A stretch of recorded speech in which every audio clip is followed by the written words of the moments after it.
የዶን ቦስኮ የቀድሞ ተማሪዎች ህብረት ስብሰባ ተካሄደ።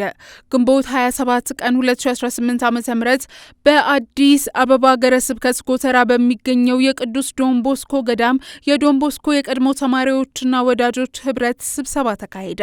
ስብሰባው በዋናነት የአፍሪካ የዶን ቦስኮ የቀድሞ ተማሪዎችና ወዳጆች ለወጣቶች እድገት በሚጫወቱት ሚና ላይ ትኩረቱን በማድረግ እየተካሄደ ይገኛል። በስብሰባው በአፍሪካ 8 ሀገራት በሚገኙ የዶን ቦስኮ ትምህርት ቤቶችና ኮሌጆች የቀድሞ ተማሪዎች ህብረት ፕሬዝዳንቶችና ተወካዮች እንዲሁም ከአውሮፓ 3 አገራት የመጡ ተሳታፊዎች ተገኝተዋል። ዶን ቦስኮ ትምህርት ቤት እንደሚታወቀው የማንኛውም እምነት ተከታይ ተማሪን አቅፎ የሚይዝ ትምህርት ቤት ነው። የካቶሊክ ቤተክርስቲያን ገዳም ቢሆንም በውስጡ ያሉ ተማሪዎች ግን ከተለያየ ሃይማኖት የሚመጡ ተማሪዎች ናቸው። ስለዚህ በዚህ ስብሰባ ላይ የተገኙ የተለያየ እምነት ያላቸው ነገር ግን የቀድሞ የዶን ቦስኮ ተማሪዎች የነበሩ ናቸው።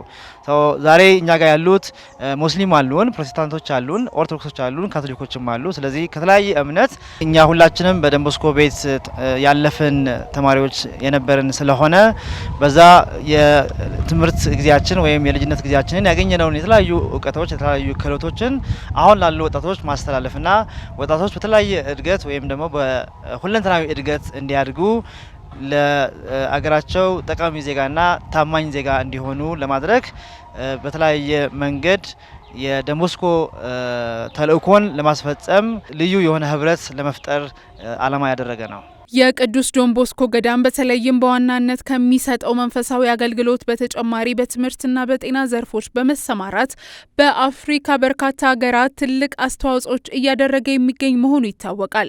በስብሰባው የተገኙም የበርካታ አፍሪካ ሀገራት የቀድሞ ተማሪዎች ተወካዮች የቅዱስ ዶን ቦስኮ ገዳም በየሀገራቱ እያበረከተ ስለሚገኘው አስተዋጽኦ ሪፖርቶች አቅርበዋል። ወጣቶች እና እንደ የዶን ቦስኮ የቀድሞ ተማሪዎች ብዙ ነገር አግኝተናል። ስለዚህ ላሉ የአፍሪካ ችግሮች እና የወጣቶች ችግሮች ስፔሻሊ ተነስተው እኛ እንደ ፓስት ፒፕል ደግሞ ምን አይነት ስራ መስራት እንችላለን፣ ምን አይነት ኮንትሪቢዩት ማድረግ እንችላለን የሚለው ነው በዋናነት የሚነሳው። እንደ አሶሲዬሽን በአገራቶቹ የተሰሩት ስራዎች ለወጣቶች ያደረጉት ነገር በትምህርት በጤና ዘርፍ የተሰሩ ስራዎች በየሀገሩ የአገሮቹ ሪፕሬዘንታቲቭ የሆኑት ፕሬዚደንቶች የተሰሩ ስራዎች በሙሉ እያቀረቡ ነው። እርስ በርሳችንም ከየሀገራቱ የሚወሰዱ ጥሩ ኤክስፒሪንሶችም እየወሰድን ነው። በየሀገሩ የሚሰሩ ስራዎችም ኢምፓክትፉል የሆኑ ስራዎች እንደሚሰሩ የሚያሳዩ ምስክሮችም እየሰማን ነው እና ትልቅ የሆኑ ችግሮች አሉ፣ ግን ደግሞ መፍትሄዎችና ኦፖርቹኒቲዎች እንዳሉም የታዩበት ስብሰባ ነው። የቀድሞው የዶን ቦስኮ ትምህርት ቤት ተማሪዎች ለወጣቶች በሚያበረክቱት አስተዋጽኦ ላይ የሚካሄደውን ስብሰባ በአፍሪካ የቀድሞ ተማሪዎች ህብረት አማካሪዎች ከዓለም የዶን ቦስኮ የቀድሞ ተማሪዎች ህብረት አመራር ጋር በመተባበር ያዘጋጀው ነው። ስብሰባው እስከ ፊታችን እሁድ ግንቦት 30 ቀን 2018 ዓ.ም የሚካሄድ ይሆናል።